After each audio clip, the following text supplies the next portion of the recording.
Okay, here we go. Do you know how much you're worth? Do you know what the job that you're applying for or the job that you're doing is currently paying in the market? How much money are you leaving on the table? What about benefits? Which ones are not negotiable? All super important questions that we need to have the answers to. My name is Cynthia Wade, and I'm the founder of do-over.me. With me here today is Ashley Quinto Powell, the maven on negotiations. Ashley is a speaker and a sales executive. She speaks at a national level, so we're really happy to have her here on do-over.me on salary negotiations, motherhood, and inclusion. Most recently for TEDx, Pinterest, Boeing, Google, and this morning she told me she already did a keynote at her, what was it, Ashley? The big not-for-profit in Oh, it's at the United Way. Right, the United Way. Thank you. She supports women in business through formal and informal mentoring and workshops. She's been named a Bravo Woman to Watch, an In Business Magazine 40 Under 40, and a 2018 Athena Award nominee. She's been quoted in MSNmoney.com and the Huffington Post, and is the subject of a new children's book. She's a technology sales executive, and she's my mom. Not really, she's not my mom, although I'd be proud to have her as my mom. Join me today in welcoming Ashley Quinto Powell. Cynthia, thank you so much. I'm jazzed to be here and so excited to collaborate with you and with do-over.me. So I'm gonna jump right in. I brought some slides to share, so I'm gonna take over the screen if that's okay. Absolutely. All right, so you should see salary negotiation with Ashley Quinto Powell, yeah? Nope, because I forgot to share the screen.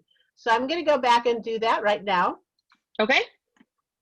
And I apologize, in spite of the fact that we did a test run and I had that written down, I forgot. But that's how quickly we could make it happen. Okay, now you should see it. Okay. This is strange. I don't, no, I think I need to be the one to share. Okay, now you should see my screen, so now you should be able to share your screen. Okay, there we go.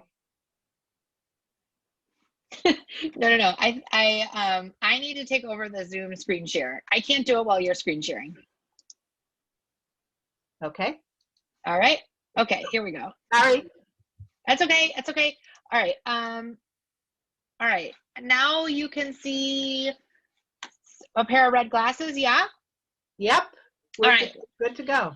Let me show you my favorite math in the world, and it is this statistic. So here's what I did.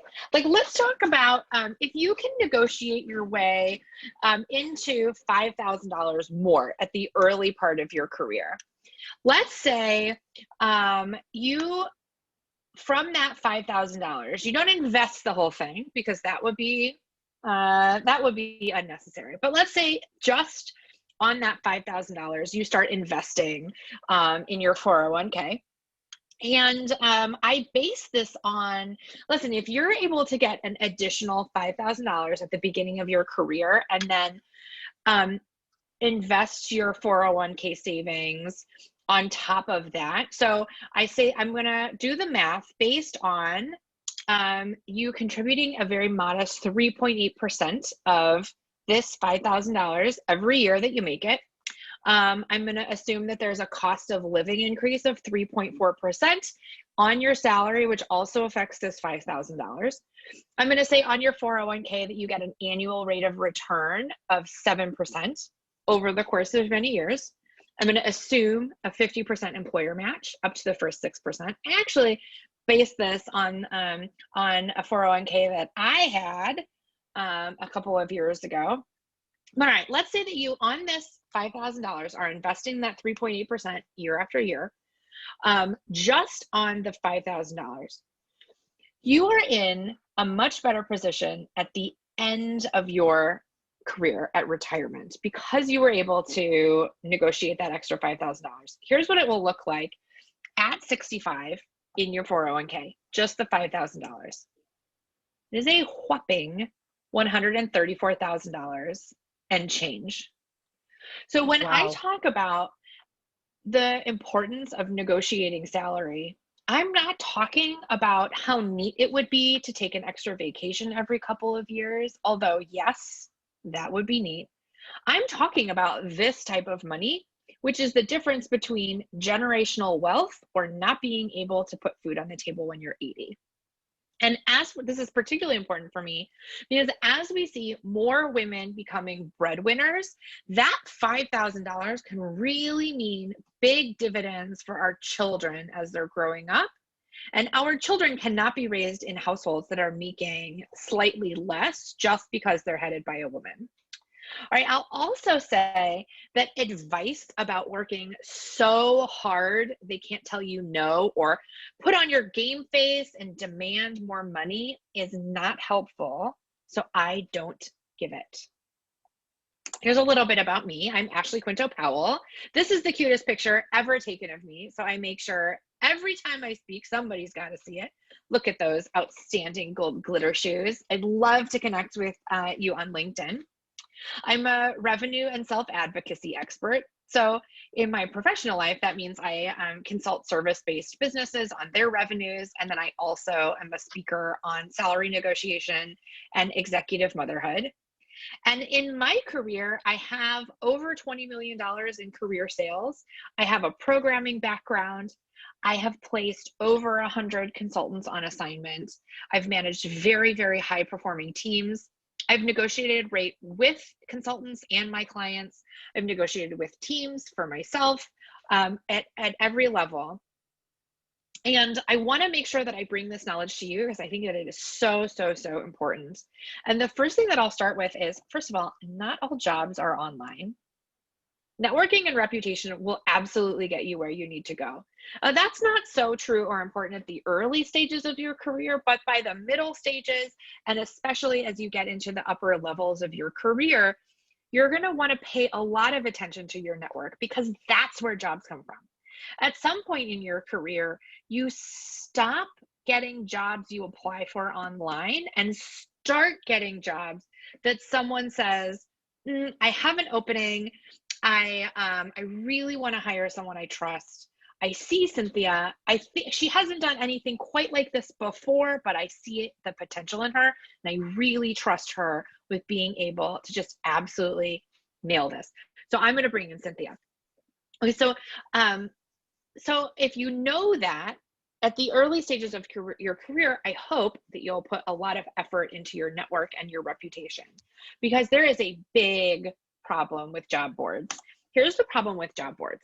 ZipRecruiter, Dice, Monster, they all say in all of their commercials that they have perfect candidates. And that's how they're enticing employers.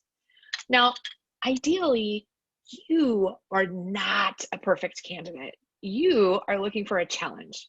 And I've been in staffing and recruiting for a long time. And so I have heard on the back end how that sounds to an employer. Listen, this is someone who has done this for 5 years. They're going to come in with very little ramp up. They're going to nail this. It's going to be great. They're going to knock it out of the park. You actually don't want that to be you. Think about that, what that is as a candidate. That is, you have been doing this job for 5 years, and now you're getting ready to do the same job for another 5 years. They're hiring you because they're so confident that you can do it. Well, if you're thinking about your career trajectory, you actually want to be challenged, hopefully quite a lot. You want someone who's going to help you move into the next stage of your career, not be so excited about your commitment to stagnancy. All right. So you're looking for a challenge. That's the problem with job boards. And we keep thinking of our careers as a ladder, right? We hear this all the time, that you step up and your career is a ladder and we climb up the corporate ladder. I contend it is not a ladder, it's a pyramid. Here's how this works. Okay, so at the bottom of the pyramid, there are very, very easy to find jobs. At the top of the pyramid are very, very hard to find jobs, right? We can both be on the same page that hard to find jobs are way at the top. Well, the easy to find jobs are way at the bottom, and there are lots of them. And also, there are many of you. When you're in that entry level position, that's the sort of stuff that, you know what, you are so similar in your experience, and there are so many of jobs requiring this experience that it's just, I don't know. Let's put it all in and see what shuffles out. At the top of the pyramid, there are way fewer of you. The job is a needle in a haystack, but so are you. And I think people really lose sight of that. They expect and they remember what it was like when there were lots of them and they were just looking for one of those easier to find jobs, one of the less specialized jobs in particular. People remember what that was like, and they remember that they can spend, I don't know, like a couple of months and have a great offer. As you go up the pyramid, there are so many less of you and so many less of those jobs that just by its very nature, it takes a long time. And that can be really discouraging.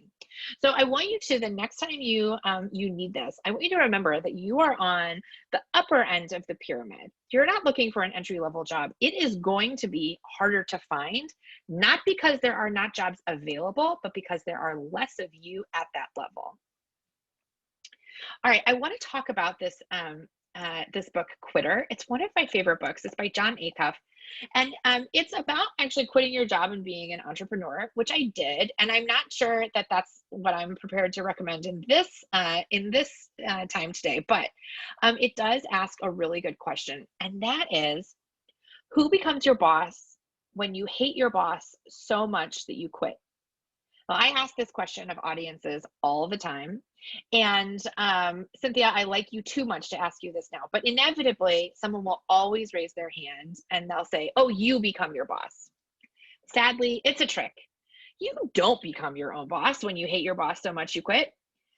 Your spouse becomes your boss, or your mortgage company becomes your boss, or the person who requires the power to be paid becomes your boss. These are all people that were relying on you, and now, surprise, you don't have a job or unemployment because you quit. So I would highly recommend that you not rage quit. This is my first lesson in negotiation. Do you remember who Steven Slater is, Cynthia? Steven Slater was a flight attendant who just had a really, really bad day. And he walked down, his quitting was that he walked down the aisles of an airplane, yelling expletives at passengers. Then he got to the end, grabbed a couple of beers from the refrigerator, popped to the emergency slide, and slid down. That was the best. I consider this to be the best rage quitting of all time. It's truly epic. But there cannot be two Steven Slaters, and you should not want to be in that category, because you cannot negotiate well if you need a job. So I'm going to tell you this. If you are listening to this and you are really excited about negotiating, that's wonderful. If you are listening to this and you are thinking, I do not know if I have the guts to negotiate because I don't have a job yet, I can tell you I'm with you. Listen, I want you to have bills paid. I want your babies to be fed. I want you to feel really secure. And so if what it takes for you to be secure is that you accept the first job that comes along, take it. You have my blessing. to make sure that you are at least getting your basic needs covered so that you can continue to look and negotiate when you're on firmer footing. All right, so now that you're on firmer footing, it's really important to establish what your value proposition is. I talk to a lot of people who are on a job search, and so often what I hear is why they're really good people, why they were screwed over by their last job, why they work incredibly hard. The thing is, no prospective employer wants to hear any of that. They want to hear how you are going to save them or make them money. That's what they want to hear. So figure out what your value proposition is. How are you going to make things better and bring value to that organization? For me, that sounds like, listen, I sell between $2.5 and $3.5 million a year, and I'm very confident that I can do that for you. Now, when I say that, when I follow it up with, and you'll have to pay me 6 figures, nobody bats an eye because I've already proven that my value is so much more than what I'm asking for. So that's your value proposition. Get that in order, number one. Number two, understand what your number is, right? I just said what my number is. My number is in the 6 figures. And I'm a firm believer that you should do some research and figure out what that number is before you get to a negotiating table or before someone has the opportunity to tell you what that number is. Ideally, you should have some market research done and be really confident in your number. And also, when you say that number out loud, a really good indicator of whether it's high enough is if you want to barf. So if that number just makes you a little queasy and like want to vomit in your purse, perfect. You have picked the right number. Now, one of the instincts that people have is you don't like saying that number. I remember the first time I told someone that I was asking for 6 figures, and I said, "Isn't that wild? Aren't you thinking like, why does she make that much money?" And my girlfriend said, "No, I'm thinking you must be really smart." We need a number that is absolutely going to make us barf. Without qualifying it, we need to just say it. And one of the instincts that we have is to say, listen, we like to put it in a range. I'd like to make between, and here's my example, I'd like to make between 55 and 75, depending on benefits. Now, I say, don't give a range. I say, just figure out what your number is. Make sure that it makes you want to barf a little bit, and then just say it. The problem with talking in a range like this is inevitably this person wanted to make $75,000. They said, I want to make between 55 and 75 because they didn't want to exclude themselves from the opportunity. Now, if you really want to make $75,000 and someone offers you 55, you're going to be upset. What you have said, what you think you have said is, if you have absolute Cadillac insurance, if you have like on-site daycare and on-site gym and an unlimited vacation policy, and it's a fairy tale in terms of management, then I would maybe consider accepting something closer to 55. But I really want to make 75. That's what you believe you have said. What you have really said is, I will accept 55. No responsible business person can hear you say this and offer you anything close to or above 75. Their job as a business person is to get the best resource for the least amount of money. And so if you say, I'm hoping to make between 55 and 75, they can say, great, I can honor you and your ask by offering you 55. So there, we can't offer a range. Now, there is someone who wrote and I'm a little blinking on the name, I'll look it up when we're chatting afterwards, but there is someone who wrote a book on negotiating. He was a hostage negotiator for the FBI, and he actually disagrees with me on this. He says name a range, but he says that the range should be outlandish. He says that if you want to make $75,000, you should say, well, I want to make between 75 and 150. So either way, I think the way that we're doing ranges right now is off a little bit. All right. So no ranges. you have some opportunity for non-monetary wiggle room that you can bring in, like health insurance, PTO, flexibility, equity. I do want to say though, you need to get the cash right first. Get the cash as close as you can, and then bring in sort of this other stuff, because you can use all of these non-monetary negotiation points to get the cash where you need it to be. But you're never going to be happy at a lower salary if you have too low of a salary but fantastic health insurance. It still doesn't count. So it's not going to make you happy. But you can say, for example, listen, you were able to come up to 95. I kind of need to get you to 100 on my salary. But listen, I'm on my spouse's health insurance, so you won't have to pay for part of my health insurance. Would you consider putting that in cash to my salary? Is that something you can draw a budget from? Okay, so that's my idea. All right, next. If the idea of negotiating at the negotiating table, looking someone in the eye, is terrible to you, that is okay. Communicate by email if you're more comfortable that way. I prefer to communicate by phone and email. And so if you're being pushed into a phone call and you don't want to be there, just avoid the call and keep responding with an email.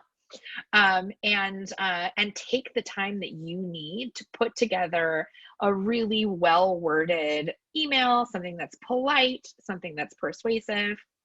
And whatever you do, don't accept an offer on the same day. Now, inevitably, you'll get excited, even if it's the best offer, even if it's the best job ever. I want you to remember that you were in here with me and I gave you some good advice, and you'll come up with something. Or you'll want to talk about it with that spouse that you were so sweet to and didn't rage quit on and surprise them with, like, surprise, I no longer have an income. You also don't want to surprise them with you accepted an offer without talking about it. So just great rule of thumb, not on the same day. You can pretend you're negotiating on behalf of your family or your pets. And I actually really like this one because, I have kiddos, and when I negotiate on their behalf, I feel like you're taking money out of their mouths.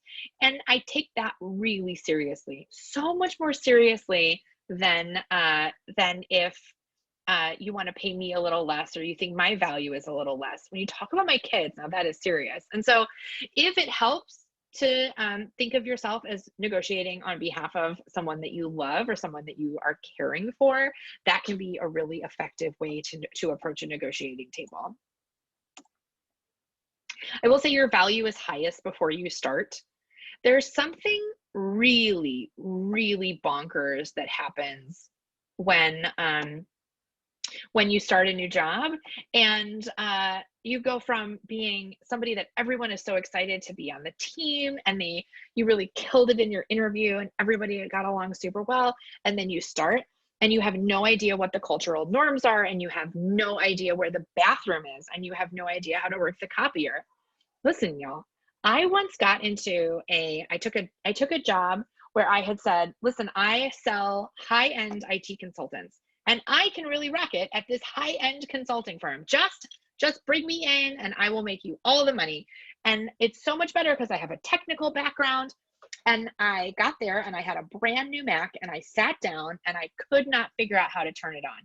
Y'all, I had billed myself as being a technical sales expert, and I could not even turn on the computer. I had to ask someone where the button was. Because also those Macs are like hidden in the back and they're totally flush, and it's beautiful design. And I get it now, and I've been on a Mac for years, but at the time, moving over from a PC, it was like my kryptonite, and I could not figure out how to turn it on.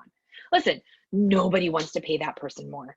Nobody. So you have to negotiate before you start, and negotiate really, really well, because your value drops when you go through that particular period, but also because the budgets start to come from different places.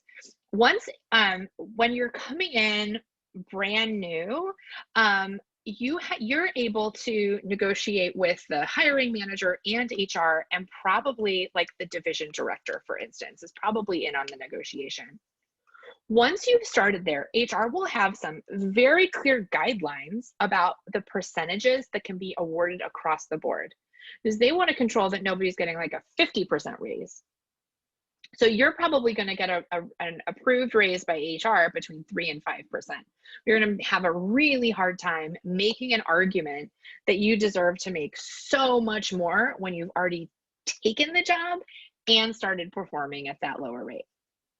Okay, I'm going to stop there. And Cynthia, I'd love to chat through questions. I'd love to hear your thoughts. I'm all jazzed. I really want everybody to make big money. This is really exciting for me because I always feel good when I get validated by another professional. When I hear somebody who I respect saying some of the things that I can hear myself saying to the members of the tribe at do-over.me, it always makes me feel really good. So that I'm going to start off by saying that. Thank you for helping me feel good this morning.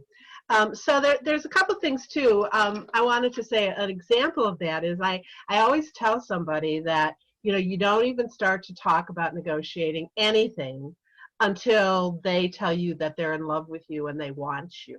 Because it's at that moment when you have the most power. Mm-hmm. And it's sort of like, you know, what you're saying is that your value is highest before you start.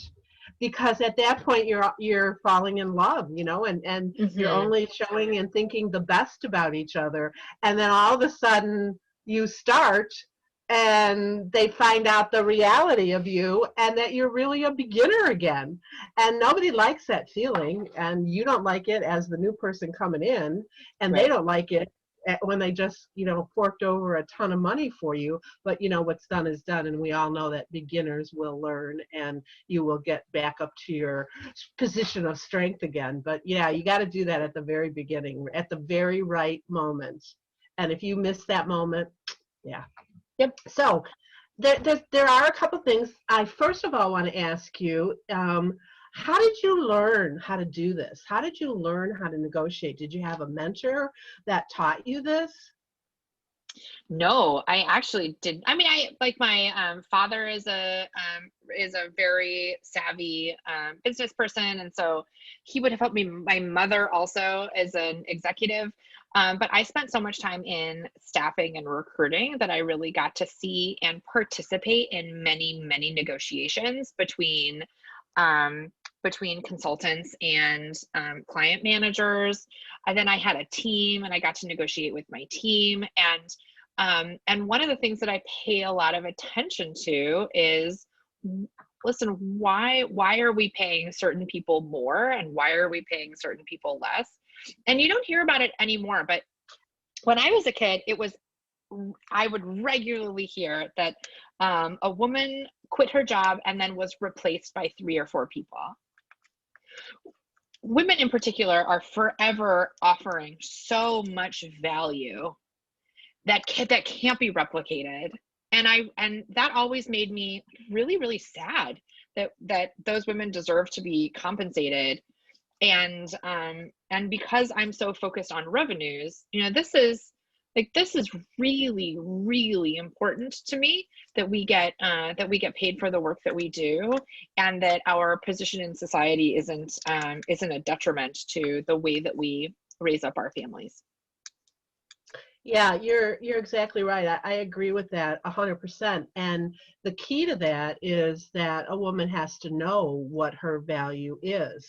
And one of the things that we spend a lot of time talking about with new members of the tribe at do-over.me are a thing that we call CAR statements, which is a challenge, an action, and a result. So the question is, who challenged you to do what and why? And what was your action in response to that challenge? And then what were the results? And come up with a CAR statement and then a CAR story. And the real key to that is that the power of it lies in the numbers. And remembering, like what you said, you're going to either save them money or make them money. How can you make that CAR statement? How can you tell that CAR story in such a way that it's concretely showing the Mhm. value that you had, and then you can turn around and say, and that's exactly like what you're trying to do here. So I am totally confident that I can come in and do something very similar and get the same or better results in this Yeah, particular absolutely. situation. And that's what gives you your number.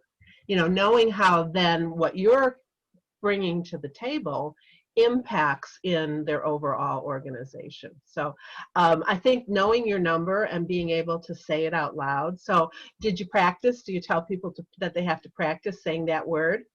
Mhm. I'm worth 6 figures. Yeah, absolutely. And I think it's really important to also one of the things that I talk about in sales all the time is that you give people a clue about how they're supposed to, if they're supposed to object to something by your discomfort with it. So for instance, if you waffle when you're talking about the price of a product, people know that they can negotiate because you waffled. And if you just say it's this, and then allow silence to just lurk, they will not negotiate with you. And it's the same thing. If you confidently can say this is what I'm worth, period, and then silence, end of story, that's what you'll get. There won't be the cue from you that you feel uncomfortable with that number is a little high, that maybe you would accept something less. Yeah, exactly, exactly. So one of the things that I've come into contact with, not just during the time that I've run do-over.me, but even before that, when I was a executive level recruiter, is a lot of high-powered, experienced, well-educated women with great resumes, great car statements, great car stories, and they're reluctant to negotiate for what they know they're worth. Why do you think that is? Gosh, that's a good question, Cynthia. I have heard all sorts of things. One is that sometimes women feel like, well, if I ask for a lot, then there's going to be a target on my back. Like if I don't perform, I'm I'll they'll be looking at me to exit me, and I don't want to be let go tragically and dramatically. So I think that's a major one, that you don't want to be like the highest paid person because it'll have a target on your back. Mhm. One of the things that happens as you move up in your career is that you always have a target on your back. As you move into like director level and VP level positions, those positions start to be more strategic, and the changes that you're expected to bring in a company, we've all seen this with C-level executives. They make a change, the change doesn't work, they're out. That has nothing to do with them having a target on their back. It has more to do with, listen, you were brought in because we thought you could change something. You did or you didn't. It's pretty cut and dry. But people in the C-suite have long known to get right their golden parachute in place, because inevitably that will happen. It's more unusual for a VP of sales to be still in the same position after, I think the statistic is like after 2 years, than it is for them to be on their second job search after 2 years. So Mhm. and especially when you're brought in to do something strategically, there's always a target on your back. When you're brought in to make big changes, there's always a target on your back. So for me, the argument is, listen, you have to get more money. You have to, because if it doesn't work, you need some sort of insurance policy. And anyway, we are negotiating typically with large companies. Anyway, they're going to be larger than like the company of our family. Right. And so listen, they can say goodbye to 6 figures. It's not a big deal. I mean, like, they'll feel the pinch, but not really. If my family said goodbye to 6 figures, it would be absolutely devastating, right? Right. Like the percentages and the impacts are different. And so I always encourage people who are especially in that higher level, listen, you're at risk. You're always going to have a target on your back. You need an insurance policy that you build out for yourself, so that when you're on your next job search, you're not crunched like you were, when it was when you were mid-level. Thank you. Thank you so much for answering that question. I'm going to make sure I save this to show to my women who give me that pushback the next time it happens and say, listen to her. She's the expert. So what about recruiters negotiating on your behalf? As a headhunter, an executive level recruiter, one of the value adds that I could bring to the situation was to be in the middle and negotiate between the client company that was doing the hiring and the candidate who was considering taking the job, and be that mediator. Do you think it's a good idea to have somebody like that mediating on your behalf, or do you prefer to do it on your own? You know what? I have some mixed feelings. My husband was a recruiter. My best friends are recruiters, and so I have really a lot of respect for the work that they do, and I know where their hearts are, and I know how much they want to help candidates. I do think as a candidate, you have to be really aware of where recruiters are, where the money comes from. You're not paying a recruiter, right? If you were paying a recruiter, I would say for sure, have them negotiate on your behalf, be completely honest. Mostly a recruiter is paid by the employer. And when I was in staffing, all my recruiters were paid on the spread, which meant if we got the client to pay more and the consultant to accept less, that was where we made all our money. So in that situation, a candidate would really want to be prepared for what their market value was so that they could get the most. You can't rely on someone like that to tell you what the market is, because it's not in their best interest to tell you that it's higher than it is. It might be in their best interest to tell you it's a little lower. I think the recruiters that I know would all at least tell you what the real market value was. They'd be honest with you, but it would be a bad business decision for them to say higher. And so what I recommend is that you work with recruiters and you just do your own homework so that you're not ever relying on someone who's not who you're not paying to tell you what you're worth. Yeah, that's really great advice, to make sure that you do your own homework and don't rely on somebody else, because you're negotiating on behalf of yourself and your company, whatever that represents in terms of, a partner or children or other financial responsibilities. So that's really, really good advice. I'd be remiss if we didn't recognize that there are people out there that are asking, well, what about COVID? I mean, COVID is real. It's been real for how many months now, and it doesn't look like it's going away anytime soon. How does that change anything that you've said? Well, actually, I think it's such an interesting question. There was an article that I read a couple of weeks ago that pointed out that employers are less likely to negotiate with their current staff, but more likely to negotiate with staff they're bringing in, which is backwards, right? They should correct that for sure and right away, because that's not a sound financial decision. But there are definitely industries that have been wiped out, no question. The bottom has fallen out, but there are, I contend, an equal number of industries that are doing better. Tech is one, and consulting is another. Consultants are in a wonderful position, because when people are not excited about bringing on full-time hires, this work still needs to be done, and they'll bring on a consultant. And tech in particular is just absolutely doing so well.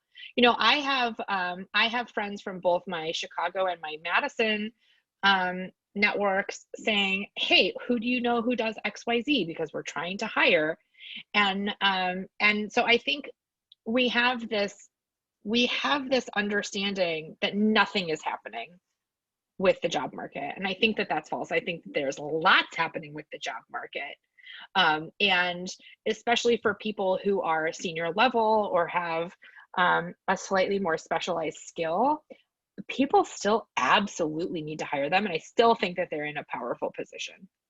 Yeah, absolutely. I don't think you can emphasize that enough, that there are still companies that are hiring. There are still good positions available.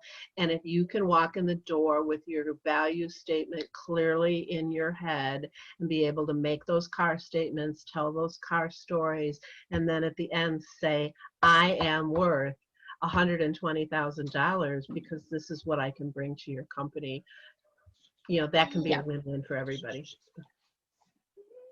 Anima. I'm sorry? Oh, so one of the COVID challenges Yes. of being a mom, but she's my mom too. Okay, so we'll wrap this up, but I have one more thing that I want you to share with everybody. I had the opportunity to meet you and then learn about this incredible organization that you belong to called the Dames, which is a national organization. It's headquartered out of Denver, but you run the Madison chapter in Madison, Wisconsin, and Yes. you just started a chapter in Chicago, and I'm going to be Yeah. I'm one of the founding members of that one. So tell us a little bit about the Dames, going off kilter just a little bit, and why the Dames are so great. Sure. Well, so no, you can come here and sit with me. Well, I really have loved the Dames. It's an organization for women with 6 and 7 figure businesses, or women who are charging towards the C-suite. They're director level, VP level, or C-suite executives in larger companies, and it really was built with the express purpose of building more 7-figure women-owned businesses, as there are only 2% that make it to that, and something like only 14% make it to 6 figures, and more women in the C-suite. And it's really built on joy. I have a mastermind that I really highly value, and I love these women. And we get into our group of it's 5 or 6, and inevitably there's people will be crying. We'll be going through issues, and we really dig deep. That is not the Dames. The Dames is really meant for, listen, I want to get energy from other powerhouses. I want to listen to a comedian and laugh. And for me in COVID, it actually has been such a lifesaver, because it's such a great way to meet new people and to keep my network together. And man, are the events fun.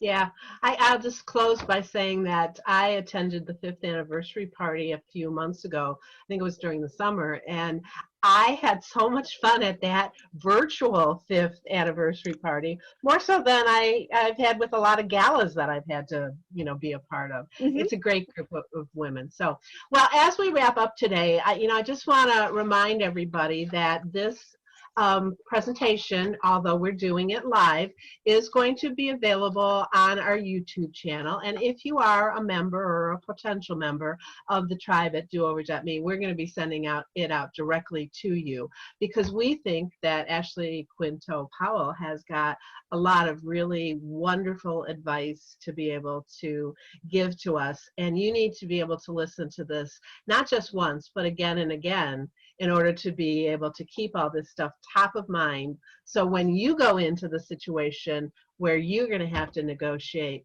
you can have Ashley Quinto Powell in your earpiece urging you on and on and on to go and get exactly what you're worth and not leave a penny on the table. So thank you. Thank you so much for being with us here today, Ashley. It was great to be with you, and I look forward to doing this again.